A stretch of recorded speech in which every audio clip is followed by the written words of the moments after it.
Hi students, wave optics में question number 103 से start कर रहे हैं। क्वेश्चन की बुकलेट का लिंक और क्वेश्चन के सोल्यूशन का लिंक डिस्क्रिप्शन में अवेलेबल है। क्वेश्चन नंबर 103 देखिए, लिखा है कि in Young's double slit experiment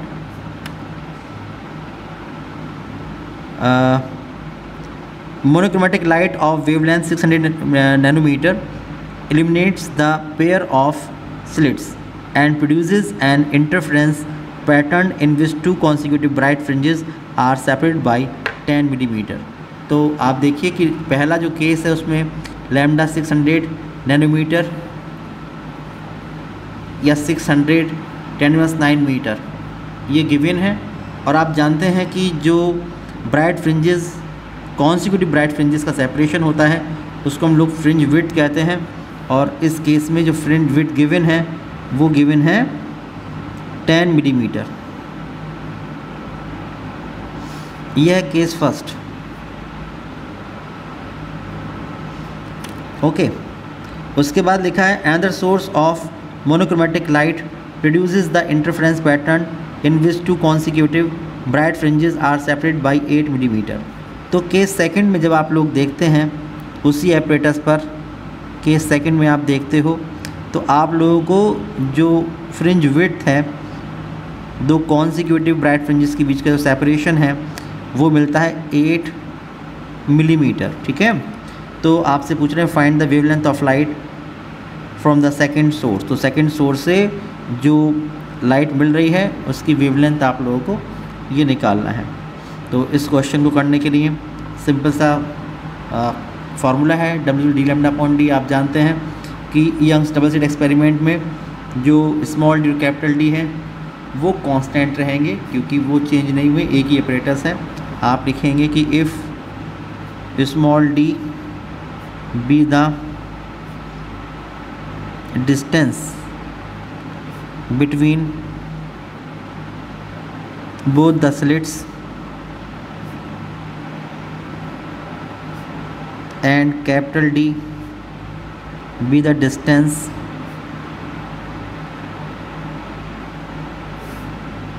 between plane of slits and screen,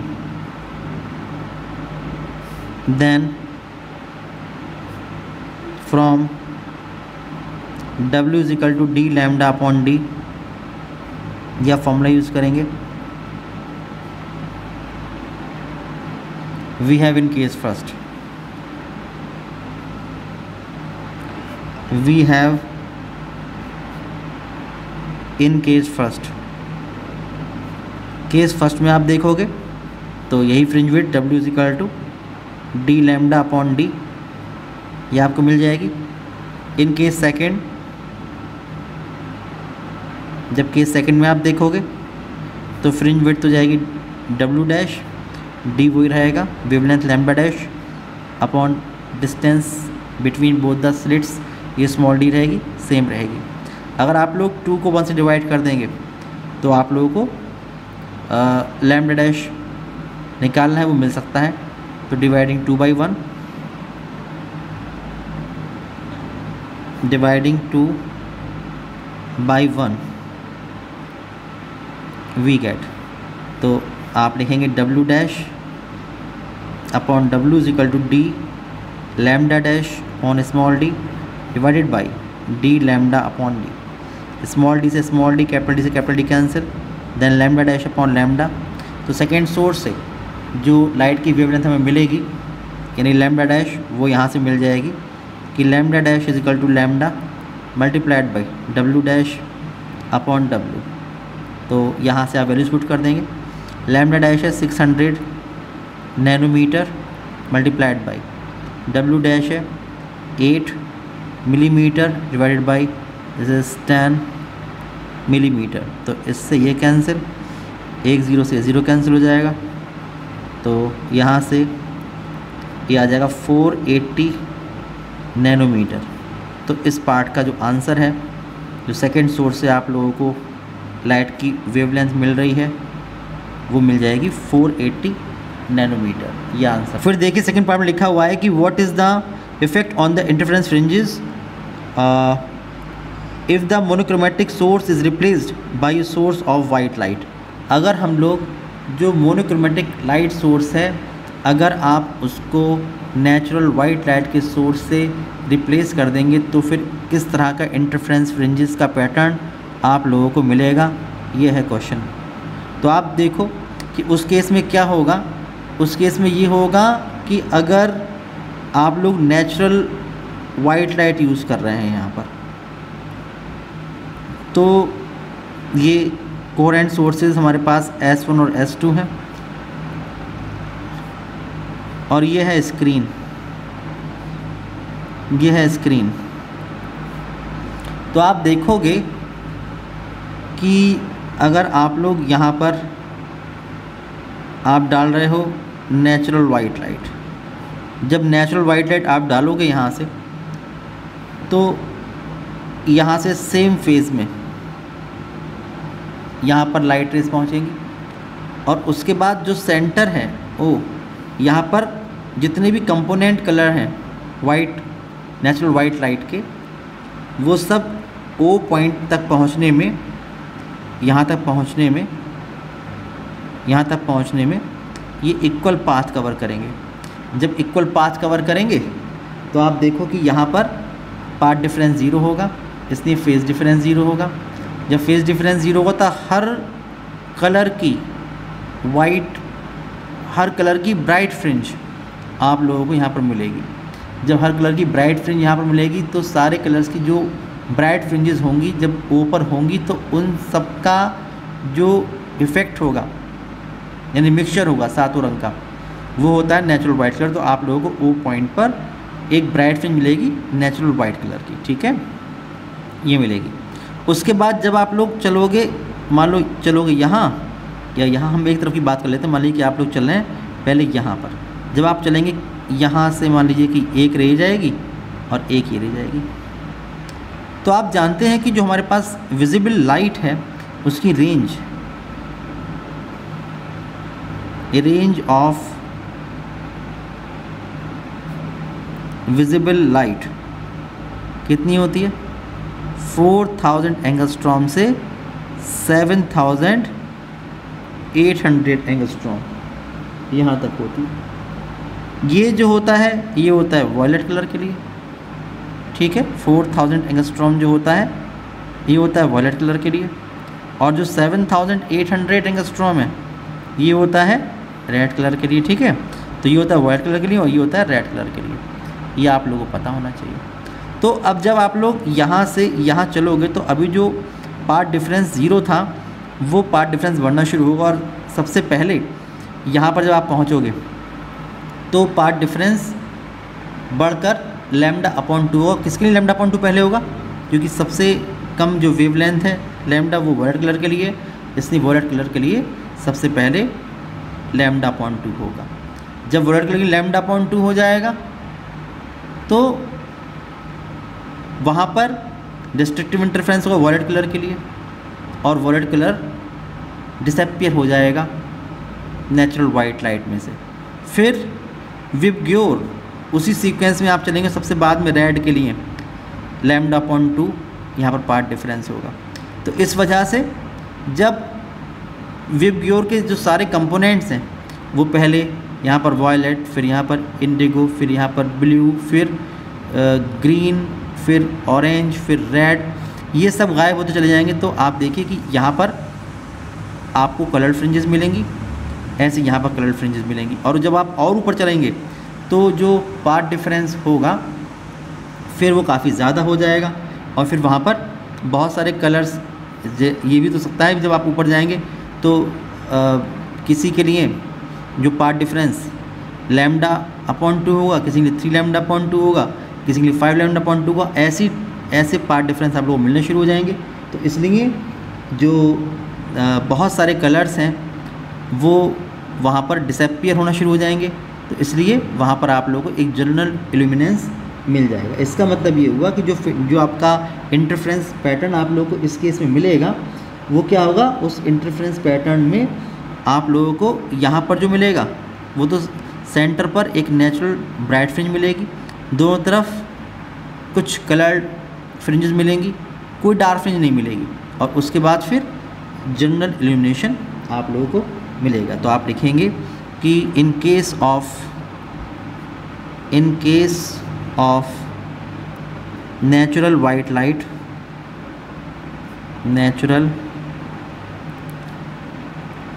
light, the interference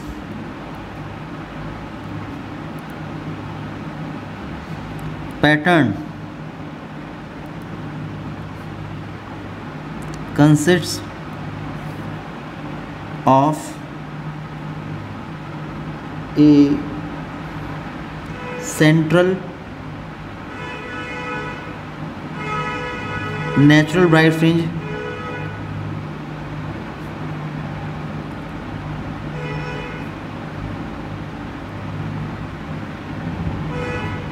और उसके बाद क्या, having some colored bright fringes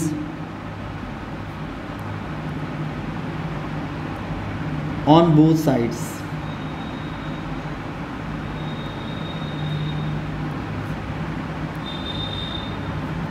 And then general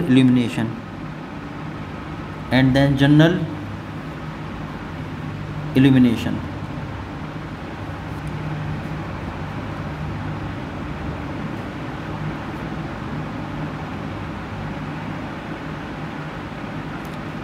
तो ये आप समझ गए होंगे। ठीक है, क्वेश्चन नंबर 104 लिखा है in Young's double slit experiment. तो in Young's double slit experiment the two slits are kept 2 millimetre apart, यानी small d 2 millimetre 2 × 10⁻³ metre, and the screen is positions 140 centimeter away. Capital D is equal to 140 meter away, यानी 1.4 meter away from the plane of the two slits. The slits are illuminated with light of wavelength 600 nanometer. जो light use कर रहे हैं वो है 600 nanometre, यानी कि 600 × 10⁻⁹ metre. ये हो जाएगा। Find the distance of the third bright fringe from the central maximum in the interference pattern. तो थर्ड ब्राइट फ्रिंज की डिस्टेंस आपको निकालनी है। तो x third bright fringe from central maximum, ये आप लोगों को निकालना है। तो ये फर्स्ट पार्ट है आप लोगों का, तो आप जानते हैं इसको करने के लिए। तो आप लिखेंगे फर्स्ट पार्ट में कि distance of mth bright fringe from central maximum, क्या फार्मूला होता है? ये फार्मूला होता है XM bright is equal to क्या होता है, MD lambda upon D, MD lambda upon D, ये फार्मूला होता है MD लैम्डा अपॉन D।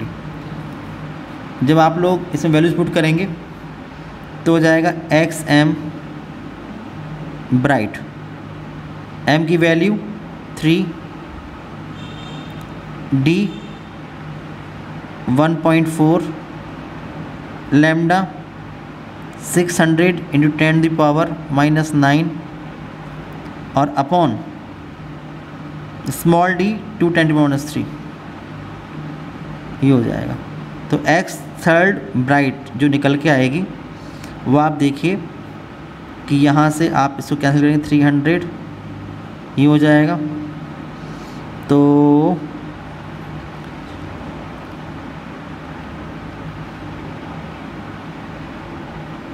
12.6 × 10⁻⁻9 में से 2 गए तो -7 में से 3 गए, तो -4। तो एक्स थर्ड ब्राइट जो होगी ये हो जाएगी 1.26 इंटू 10⁻³ मीटर, या एक्स थर्ड ब्राइट ये हो जाएगी 1.26 मिलीमीटर। तो ये आप देख रहे हैं कि 1.26 मिलीमीटर ये जो निकल के आता है, ये आपके फर्स्ट पार्ट का आंसर होगा। ओके, ठीक है, समझ रहे होंगे, कोई दिक्कत तो नहीं। उसके बाद देखिए 104 का सेकंड पार्ट देखिए, लिखा है कि if the wavelength of the incident light were change to 480 nanometre, find out the shift in the position of the third bright fringe from the central maxima. ये अब आपको निकालना है। तो आप देखिए कि अब हम लोगों ने क्या किया, अब हम लोगों ने किया कि इफ़ जो new wavelength of light used है यानी कि लैम्डा डैश ये है 480 नैनोमीटर, इसका मतलब 480 इंटू 10⁻⁹ मीटर, ये नई वेवलेंथ है। देखो जो पहले गिवन था कि स्लिट का सेपरेशन वो वही है 2 मिलीमीटर जो पार्ट 1 में था, यानी 2 इंटू 10⁻³ मीटर, ये वही रहेगा। जो स्लिट से लेके स्लिट के प्लेन से लेके स्क्रीन तक की डिस्टेंस है 1.4 मीटर, वो एज इट इज़ रहेगी। तो अब आप लोग जो न्यू पोजीशन है या नई डिस्टेंस है थर्ड ब्राइट फ्रिंज की सेंट्रल मैक्सिमा से, वो आप निकाल लेंगे कि new distance of third bright fringe from central maxima, ये आप निकालेंगे। तो ये हो जाएगा XM ब्राइट का फॉर्मूला होता है MD लैम्डा अपॉन D। लेकिन अब क्या हुआ कि आपने लैम्डा डैश वेवलेंथ यूज़ करी है, तो इसको आप लैम्डा M डैश मान लीजिए।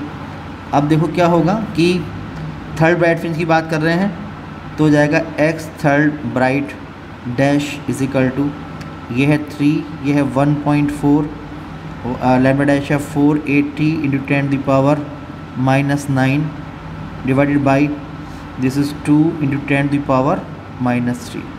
तो इससे ये हो जाएगा 240। उसके बाद जब आप इसको सॉल्व करेंगे तो आएगा x dash 3 bright is equal to 1.008 into 10⁻⁻³ metre, या आप जानते हो कि 10³ मीटर मिलीमीटर होता है। तो x dash third bright is equal to 1.008 millimetre. ये अब नई डिस्टेंस थर्ड ब्राइट फ्रिंज की निकल के आ जाएगी।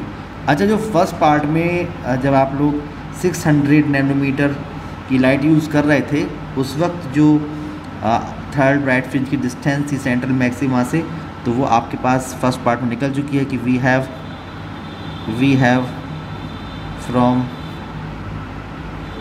140 फर्स्ट पार्ट की एक्स थर्ड ब्राइट, ये ऑलरेडी निकाल के हम लोग लेके आए थे 1.26 मिलीमीटर, या आप 1.260 मिलीमीटर ये आप लिख सकते हो। तो अब जो शिफ्ट हुआ है आप देखिए, पहले 1.260 था, अब 1.008 है, तो कम हो गई है। इसका मतलब जो थर्ड ब्राइट फ्रिंज थी वो टूवर्ड्स सेंट्रल मैक्सिमम शिफ्ट हो गई है। तो आप लिखेंगे shift towards central maxima, shift of third bright fringe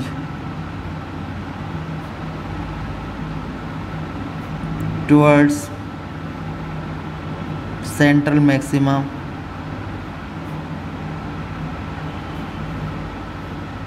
तो आप उसको मान लीजिए कि shift in third bright fringe, तो पहले पुरानी वाली x third bright minus x dash third bright, तो हो जाएगा 1.260 माइनस 1.008, तो हो जाएगा 0.252 मिलीमीटर। इतना शिफ्ट हो जाएगा टुवर्ड्स सेंट्रल मैक्सिमम। तो इस तरह से इस क्वेश्चन को सॉल्व आप लोग कर सकते हो। अब देखिए क्वेश्चन नंबर 105। ये लिखा हुआ है कि in Young's double slit experiment, तो देखिए in Young's double slit experiment interference fringes are observed on a screen at distance kept at d from the slits। Okay, पहले जब आप लोग देखते हैं डिस्टेंस d पर रखी हुई स्क्रीन पर जब देखते हैं तो आपको मान लीजिए कि कोई भी फ्रिंज नज़र आती है, मान लीजिए कि उसकी जो विड्थ है वो w है। If the screen is move toward the slits by 5×10⁻² metre, अगर आप लोग जो स्क्रीन है उसको स्लिट्स की तरफ मूव करते हैं, एक डिस्टेंस 5×10⁻² मीटर से कम कर देते हैं, यानी कि जो डिस्टेंस कैपिटल डी थी उतनी कम हो जाती है, then the change in the fringe width is found to be 3×10⁻⁵ metre. तो आप जानते हैं कि फार्मूला होता है फ्रिंज विड्थ का W/d λ/d। तो अगर जो सेपरेशन है कैपिटल डी कम होगा तो जो फ्रिंज विड्थ है वो इतने से कम हो जाएगी। If the separation between the slits is found to be 10⁻³ metre, calculate the wavelength of the light use. तो आपको ये निकालना है कि भाई जो आप लाइट यूज़ कर रहे हैं उसकी वेवलेंथ कितनी है। तो आपको निकालना है इस यंग्स डबल स्लिट एक्सपेरिमेंट में कि वेवलेंथ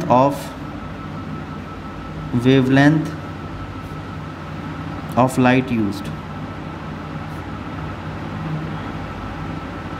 लैम्डा निकालना है। इसके अलावा separation between both the slits given है, separation between both the slits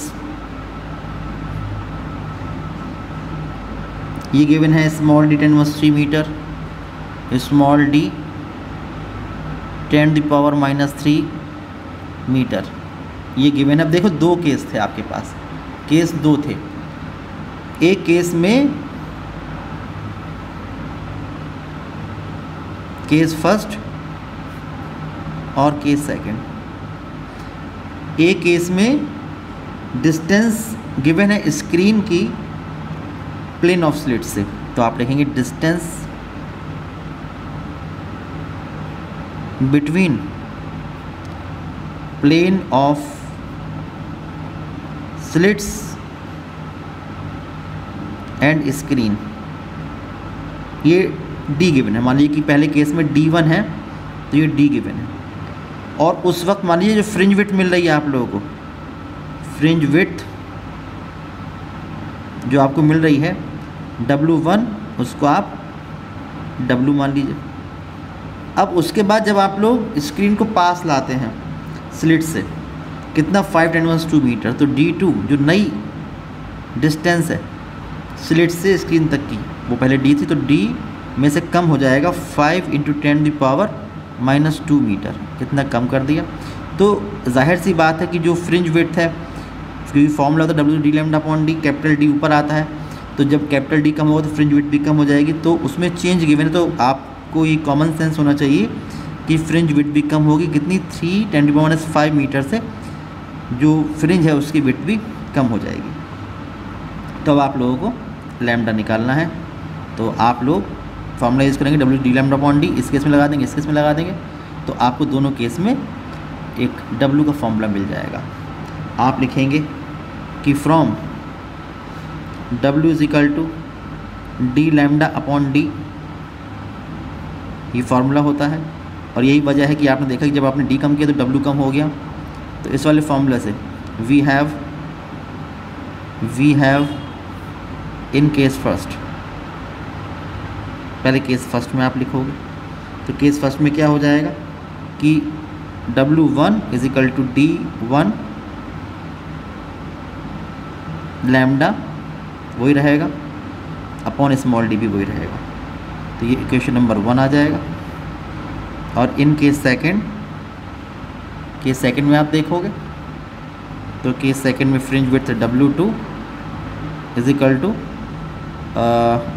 D2 lambda वही रहेगा, स्मॉल d भी वही रहेगा, ये आ जाएगा। अब मैं अगर जो W1 है इसमें W2 सब्ट्रैक्ट करूँगा तो माइनस, ये W से W कैंसिल और ये प्लस में हो जाएगा, तो 2 - 1 कर दीजिए, तो 2 सॉरी 1 माइनस 2 कर दिए 1 माइनस 2। जब 1 माइनस 2 आप करोगे तो उस केस में आपको मिलेगा कि W1 minus W2 is equal to lambda upon D common ले लेंगे तो D1 माइनस D2 और इनटू लैम्डा अपॉन डी, ये हो जाएगा। उसके बाद देखिए, उसके बाद जब आप W1 माइनस W2 करेंगे तो देखिए W1 की वैल्यू पुट करेंगे तो कितनी है W माइनस W2 की value W minus 3 into 10 the power minus 5। ऐसे ही D1 की वैल्यू कैपिटल D और D2 की value D minus 5 into 10 the power minus 2 ये है, और लैम्डा अपॉन डी, इतना हो जाएगा।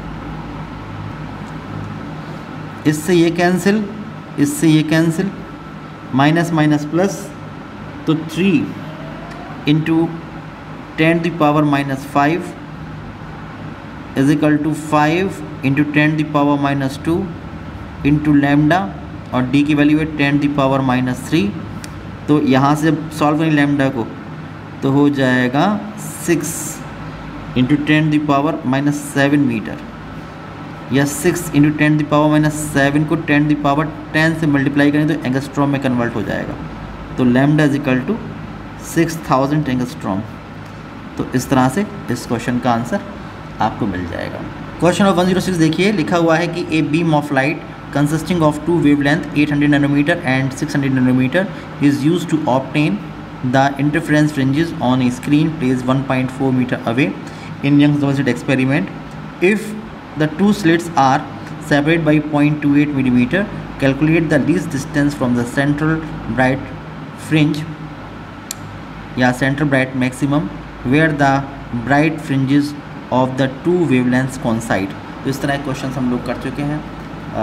दोबारा से देखिए, इस क्वेश्चन को मैं आपको बता दूं कि in Young's double slit experiment जो डिस्टेंस है स्क्रीन की वो गिवन है capital D is equal to 1.4 metre. जो स्लिट्स का सेपरेशन है ये 0.28 मिलीमीटर, यानी 0.28 into 10 the power minus 3 metre ये है। अब आपके पास दो तरह की वेवलेंथ हैं। आप देखिए कि एक जो वेवलेंथ है वो है 800 की और एक है 600 की। एक वेवलेंथ है लैम्डा 800 नैनोमीटर, यानी 800 into 10 the power minus 9 metre, और दूसरी जो वेवलेंथ है लैम्डा डैश ये है 600 nanometre, 600 into 10 the power minus 9 metre. अब इन दोनों को जब आपने यूज़ किया यंग्स डबल स्लिट एक्सपेरिमेंट में, तो ये देखो मैंने इस तरह से एक्सप्लेन किया था कि ये है सेंट्रल ब्राइट फ्रिंज, ये सेंट्रल मैक्सिमा है ओ। अब यहाँ से मान लीजिए कि x डिस्टेंस पर इसकी ब्राइट फ्रिंज और इसकी ब्राइट फ्रिंज ये कोइंसाइड करती हैं। तो फार्मूला होता है W D lambda upon D, जिसकी वेवलेंथ ज़्यादा होगी उसकी विड्थ ज़्यादा होगी। तो इतनी डिस्टेंस x, मान लीजिए डिस्टेंस जो x है यहाँ पर कम फ्रिंजेस आएंगी। जब कम फ्रिंजेस आएंगी इसकी वेवलेंथ कम, उसकी फ्रिंज विड्थ कम, इसलिए जिसकी ज़्यादा वेवलेंथ उसकी फ्रिंज विड्थ ज़्यादा, और जिसकी वेवलेंथ कम उसकी फ्रिंज विड्थ कम। तो इसकी कम फ्रिंजेस आएंगी यहाँ पर और इसकी ज़्यादा फ्रिंजेस आ जाएंगी। तो मान लीजिए लैम्डा, जिसकी वेवलेंथ लैम्डा है उसकी mth ब्राइट फ्रिंज, और जिसकी वेवलेंथ लैम्डा डैश है तो उसकी इससे एक ज़्यादा, मान लीजिए कि m+1th ब्राइट फ्रिंज इस पॉइंट पर कोइंसाइड करती है आकर। तो दोनों को निकालकर सेंट्रल मैक्सिमम से दोनों की डिस्टेंस को निकालकर जब आप इक्वेट करेंगे तो आपको m की वैल्यू मिल जाएगी। पता लग जाएगा कौन सी ब्राइट फ्रिंज लैम्डा वेवलेंथ वाली कॉन्साइड करती है m+1, यानी कि इसका नंबर क्या है कि जिसकी वेवलेंथ ये है। वो दोनों ब्राइट फ्रिंजेस आपस में कॉन्साइड करती हैं, m की वैल्यू पुट कर देंगे जो दो इक्वेशन बनेंगी, तो वो डिस्टेंस आप निकाल सकते हो। तो आप लिखेंगे कि let at a distance of x from central maxima O mth bright fringe of wavelength lambda coincides with m+1th bright fringe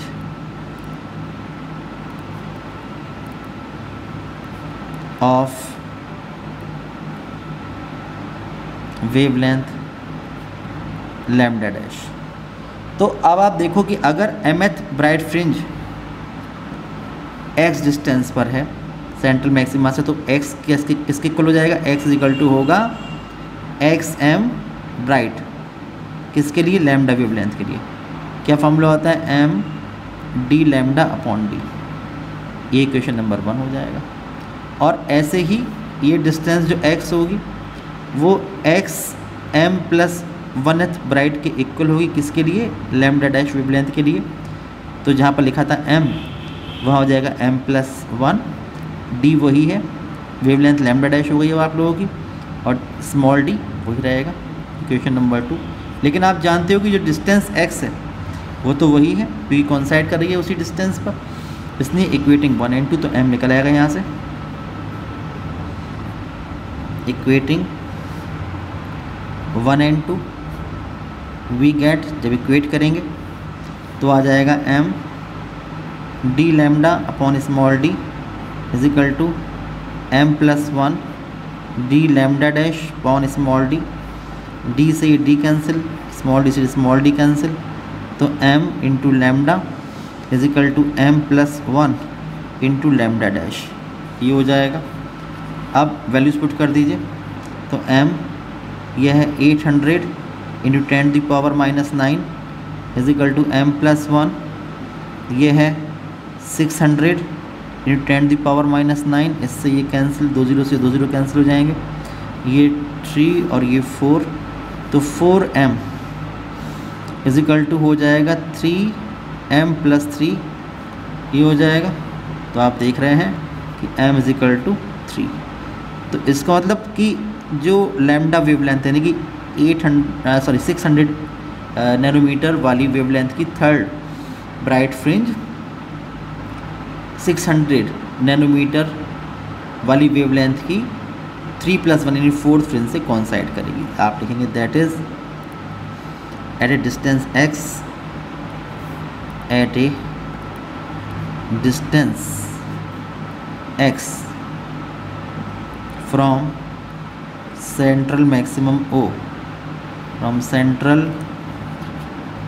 maxima O, third bright fringe of wavelength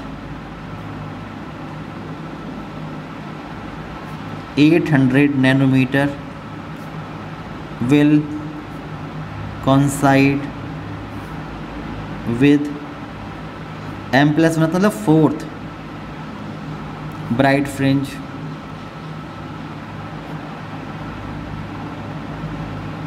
of wavelength 600 nanometre. तो ये बात यहाँ से clear हो जाती है। अब आप लोग m की वैल्यू पुट कर दीजिए, या तो 1 में या 2 में, तो x निकल आएगा। Putting value of m in suppose 1, putting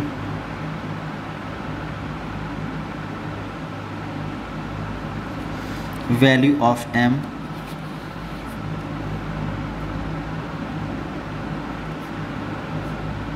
in equation 1 we get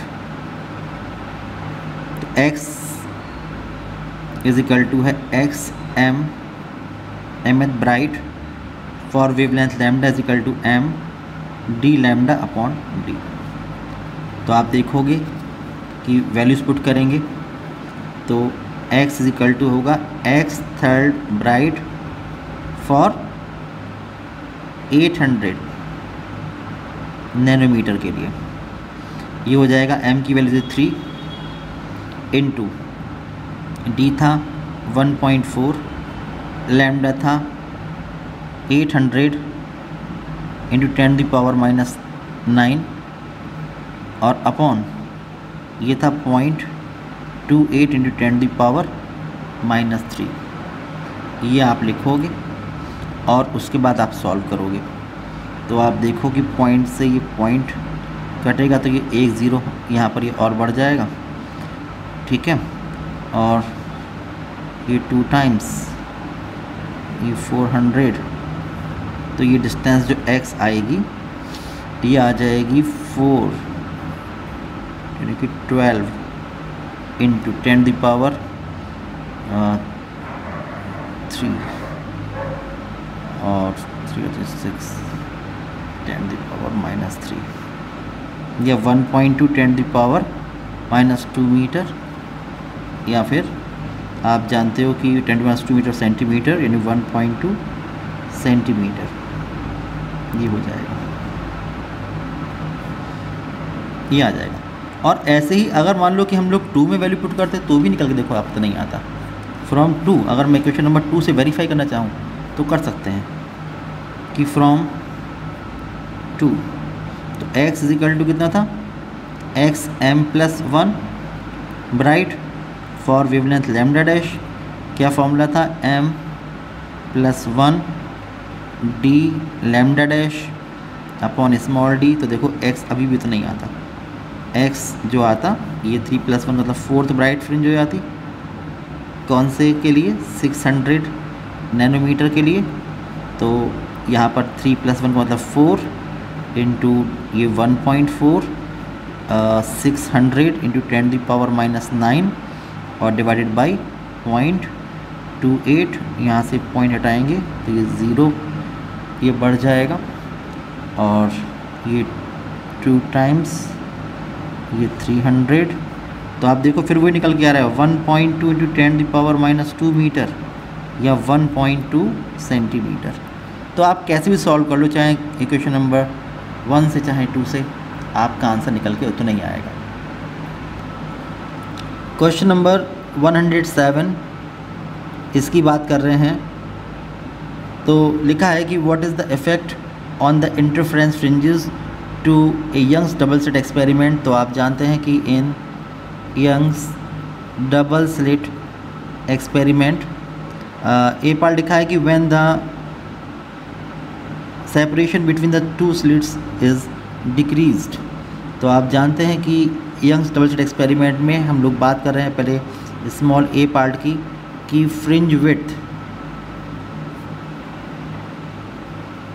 का फॉर्मूला होता है W is equal to D lambda upon D, ये फार्मूला होता है, ठीक है, ये फार्मूला होता है।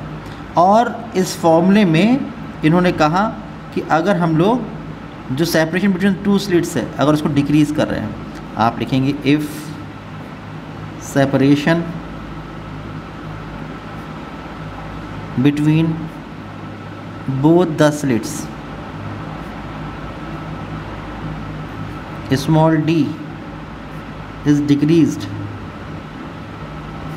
तो आप देख रहे हैं कि W is inversely proportional to D। जब ये कम करेंगे तो विड्थ क्या हो जाएगी, फ्रिंज विड्थ इंक्रीज हो जाएगी, फ्रिंज विड्थ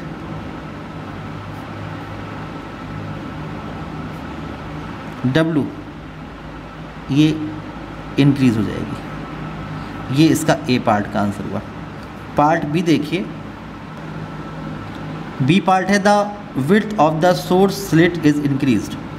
अगर हम लोग जो सोर्स स्लिट्स हैं उसकी विड्थ को इंक्रीज करते हैं तब क्या होगा। तो देखो ऐसा होता है कि यंग्स डबल स्लिट एक्सपेरिमेंट में अगर आप एपरेटस को देखेंगे तो एपरेटस ऐसा होता है।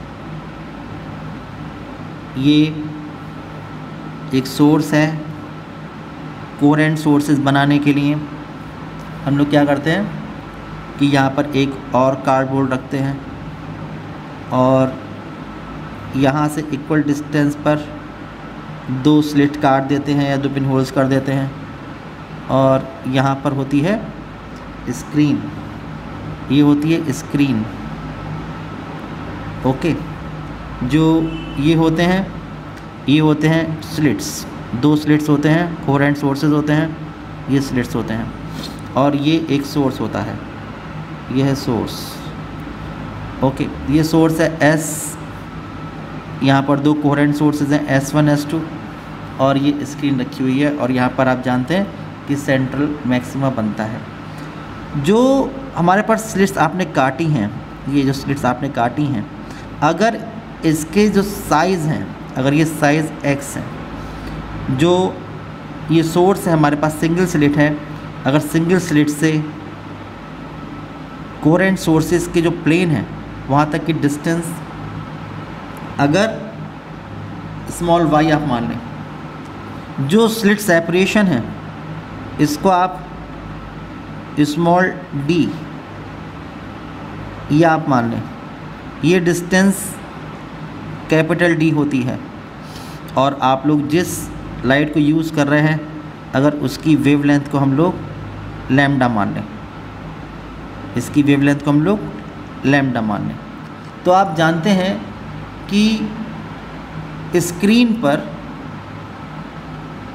फ्रिंजेस को क्लियरली देखने के लिए जो कंडीशन है वो कंडीशन क्या है? फॉर द इंटरफेरेंस फ्रिंजेस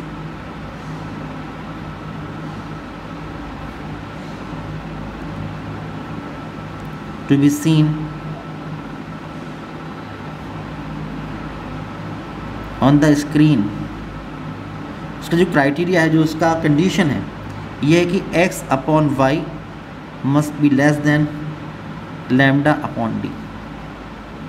ये होना चाहिए। अगर हम लोग सोर्स स्लिट के साइज को क्या करेंगे? इंक्रीज करेंगे। अगर जो width of the source slits हैं, अगर इनको आप इंक्रीज़ करेंगे तो क्या होगा कि x की वैल्यू बढ़ेगी और जब x की वैल्यू बढ़ेगी तो एक x अपॉन y की वैल्यू बढ़ जाएगी। जब x अपॉन y की वैल्यू बढ़ेगी, पहले ये इक्वल होगी और उसके बाद ये ज़्यादा होना शुरू हो जाएगी। तो यहाँ पर जो भी फ्रिंजेस बन रही हैं उनमें आपस में ओवरलैपिंग शुरू हो जाएगी। ठीक है, आपको ये बात याद भी होगी डिफ्रैक्शन से कि ये ज़रूरी है कि यहाँ से रेस तभी डिफ्रैक्ट होंगी, यहाँ से निकल के हर डायरेक्शन में मुड़ेंगी तभी जब जो साइज़ ऑफ द स्लिट है या जो आपने होल बनाया है, जो स्लिट काटी है, उसका साइज़ जो आप लाइट यूज़ कर रहे हैं उसकी वेवलेंथ के ऑर्डर का होना चाहिए। तभी यहाँ पर डिफ्रैक्शन होगा। जब डिफ्रैक्शन होगा तभी इससे जाने वाली रेज़ और इससे जाने वाली जो रेज़ हैं उनमें आपस में सुपरपोजिशन होगा और तभी इंटरफ्रेंस होगा। तो क्या होगा कि अगर आप लोग इसके साइज़ को बढ़ाते हैं तो फिर यहाँ पर जो फ्रिंजेस बन रही हैं, डार्क और ब्राइट फ्रिंजेस, उनमें आपस में ओवरलैपिंग स्टार्ट हो जाएगी और जब ओवरलैपिंग स्टार्ट हो जाएगी और अगर आप फिर भी इसके साइज़ को बढ़ाते जाएंगे तो एक ऐसा इंस्टेंट भी आएगा कि जब ओवरलैपिंग इतनी ज़्यादा बढ़ जाएगी कि आप लोगों को जो भी फ्रिंजेस नज़र आ रही होंगी स्क्रीन पर उसमें आप डिफ्रेंशिएट नहीं कर पाएंगे, आपको एक जनरल इल्यूमिनेशन नज़र आएगा।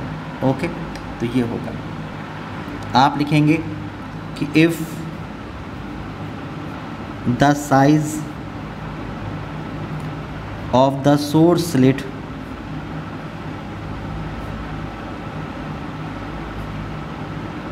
x, इसको आप बढ़ाते हैं, then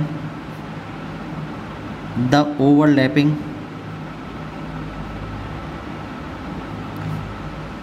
of bright and dark fringes will take place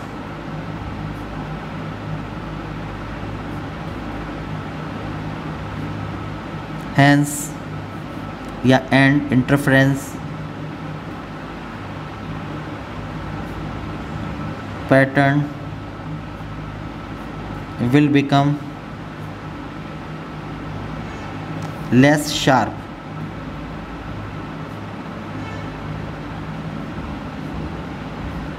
and on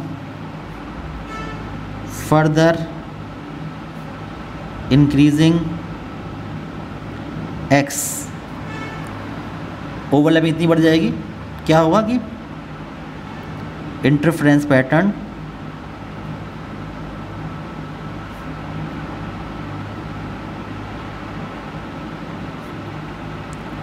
will disappear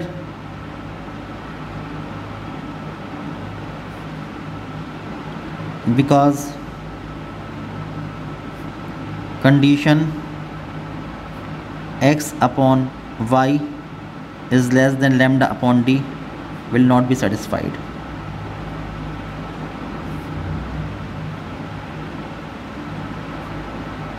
हर तरह समझिए कि ओवरलैपिंग इतनी बढ़ जाएगी कि हम लोग डिफ्रेंशिएट ही नहीं कर पाएंगे, आप लोगों की जनरल एलिमिनेशन जो होगा वो वहाँ पर नज़र आना शुरू हो जाएगा। सी पार्ट देखिए लिखा है कि the monochromatic source is replaced by a source of white light. तो इसके सी पार्ट में जब आप देखेंगे तो आप लोग को याद होगा कि ये क्वेश्चन हम ऑलरेडी कर चुके हैं। तो इसमें आप आंसर लिखेंगे आंसर ऑफ क्वेश्चन नंबर 103 का सेकंड पार्ट। आपको याद दिला दूँ 103 के सेकंड पार्ट में ये है 103 सेकंड पार्ट,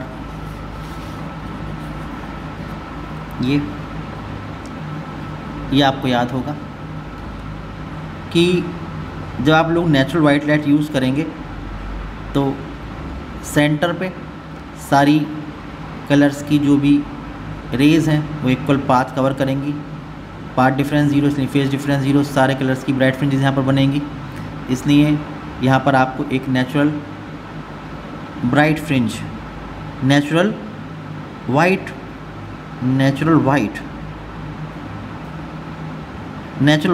ब्राइट फ्रिंज मिलेगी आप लोगों को यहाँ पर। और उसके बाद क्या होगा कि अगर आप ऊपर जाएंगे यहाँ से तो जो भी पाथ डिफरेंस है वो ज़ीरो से बढ़ना शुरू होगा, और क्योंकि सबसे कम वेवलेंथ है वॉयलेट कलर की तो यहाँ से डिफरेंट कलर्स गायब होते चले जाएंगे। तो आप देखेंगे कि यहाँ पर जो सेंट्रल ब्राइट फ्रिंज है जो कि नेचुरल वाइट कलर की है, उसके बाद इधर और इधर आप लोगों को कलर्ड फ्रिंजेस मिलेंगी, कोई डार्क फ्रिंज नहीं मिलेगी।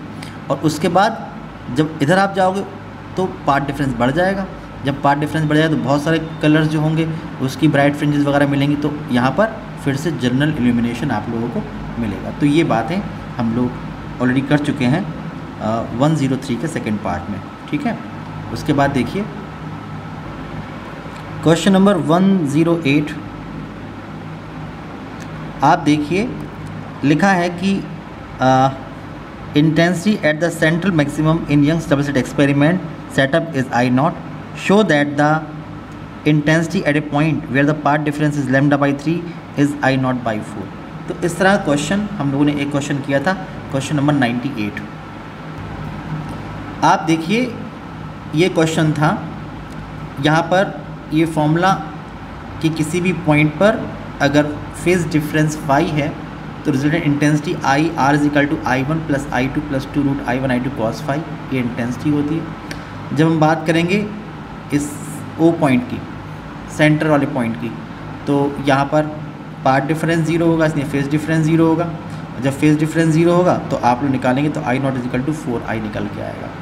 और उसके बाद फिर जब आप देखेंगे जब पार्ट डिफरेंस जो है अगर वो रह जाता है कितना λ/3, तो जब आप फेज डिफरेंस निकालेंगे तो 120 डिग्री आएगा।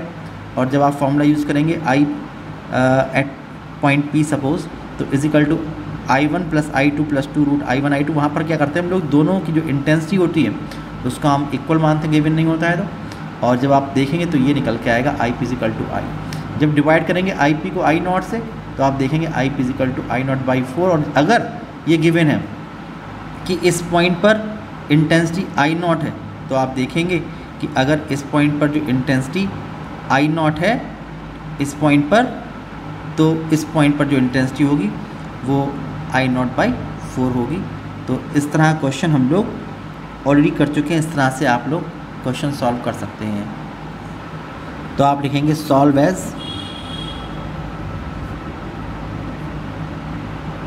Question number 98।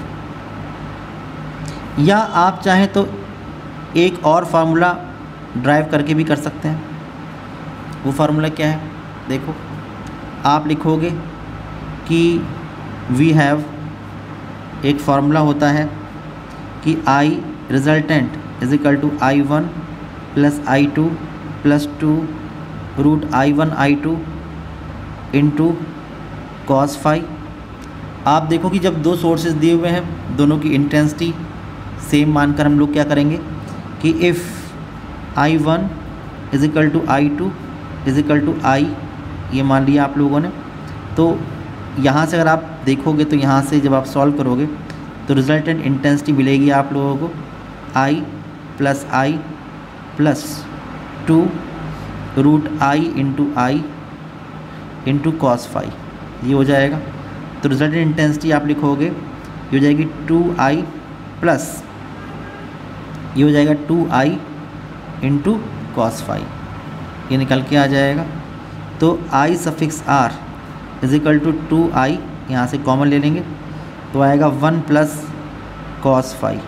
या तो आप लोग इस इक्वेशन से काम चलाओ कहीं, या आप इसको भी यूज़ कर सकते हो अगर आप चाहें तो। और आप लोग फर्दर सॉल्व कर सकते हैं। आप जानते हैं cos 2 theta is equal to 2 cos square theta minus 1, ये आप फॉर्मूला यूज़ करेंगे। तो I resultant is equal to हो जाएगा 2I with in bracket 1 plus 2 cos square 5/2 minus 1, इससे ये कैंसिल हो जाएगा। तो आप देखेंगे जो रिजल्ट इंटेंसिटी मिलेगी ये होगी कितनी, 4I cos स्क्वायर 5/2। तो ये आप देखो फॉर्मूला हम लोगों ने इक्वेशन नंबर 3 ये आप लोगों ने यहाँ पर ड्राइव कर लिया। अब आप इस फॉर्मूले को जब भी ड्राइव करेंगे यूज़ करने के लिए तो पहले आपको ड्राइव करना पड़ेगा, डायरेक्ट यूज़ मत करिएगा, आप लोग पहले इसको ड्राइव कर लीजिएगा। अब आप देखिए case first at central maxima, case first at central maxima. आप जानते हैं कि सेंट्रल मैक्सिमा पर जो पाथ डिफरेंस होता है वो ज़ीरो होता है, इसमें जो फेज डिफरेंस होता है ये ज़ीरो होता है। तो फ्रॉम 3 अगर आप देखेंगे तो सेंट्रल मैक्सिमा को हम O मानते हैं, तो intensity at O is equal to 4I cos square 0/2। तो I not is equal to हो जाएगा 4I cos स्क्वायर 0 और cos 0 कितना होगा 1, तो 4I मल्टीप्लाइड बाई 1, तो आपको मिलेगा I not is equal to 4I। Equation number A ये मिल जाएगा। केस सेकंड में, case second let at P, कोई एक पॉइंट P है जहाँ पर जो पाथ डिफरेंस गिवन है ये गिवन है lambda upon path difference, sorry, जहाँ पर path difference delta x given है, delta x is equal to lambda upon 3। तो आप यहाँ से फेज डिफरेंस निकाल लेंगे। क्या फॉर्मूला था, phi is equal to 2 upon lambda into path difference. तो फाई इज इक्वल टू आ जाएगा 2 upon lambda into lambda by 3। तो इससे कैंसिल 2 /3 यानी कि 120 डिग्री ये हो जाएगा। फ्रॉम 3 आप देखोगे तो intensity at point P is equal to 4I into cos square 120/2, तो 120/2 cos 60 हो गया। तो I at P is equal to 4I into cos square 60 degree, तो 4i और 1/2 का होल स्क्वायर, तो i at p is equal to 4i multiplied by 1/4, तो I P is equal to कितना हो जाएगा, आई ये हो जाएगा इक्वेशन नंबर बी। और जब आप लोग देखोगे डिवाइड करोगे b को a से, dividing b by a, dividing b by a, तो क्या मिलेगा, तो आपको मिलेगा कि I P intensity at point P is equal to intensity at O/4। ये आंसर रहेगा आप लोगों का। तो आज के इस वीडियो में इतने रखते हैं, नेक्स्ट वीडियो में आपसे फिर मुलाकात होगी, तब तक के लिए बाय बाय।